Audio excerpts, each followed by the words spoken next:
Jodak mawuok Wajir wacho ni giol kendo gidwani jood bura owit oko paro mar chik mar omenda ma kaka ne giloso. Kama wananchi wa Wajir tunapinga hiyo msaada kwa sababu wananchi wanaumia kwa sababu kila siku kila asubuhi ni overtax. Wananchi wa chini tumeumia zaidi na tena wanataka kutuumiza zaidi tena.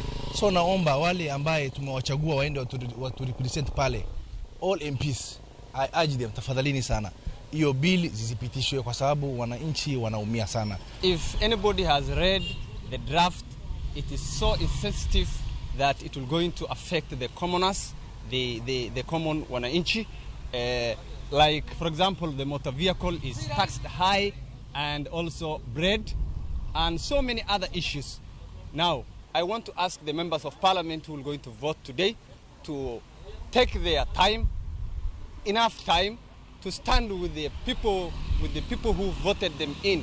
They should not lose the side of a antelope for a dishing squirrel. Please stand with us the way we stood with you during the electionary period. Just recently, the voting pattern, it's only Fatuma Jehu and Mheshimiwa Yusuf Muliro from Wajir West who stood with us by voting no. We want to see the rest of the members of parliament from Wajir County to also stand with us and reject in totality. Ekoromogi ok mana jo Wajir kende manoloso kaluwore kod report mar paro mar omenda mar chik maganero gi 24 ma idhi chwal od bura ma kawuono. Oganda ma bende wuok e gwenge mag Bomet bende loso ewi wach ma kamano. Awinjane kaka gin bende pachgi chalo.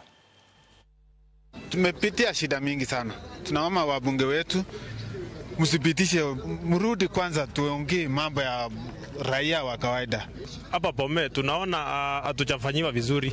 Serikali ilikuwa imetuahidi watatusaidia vizuri, lakini wamefanya kinyume na matarajio.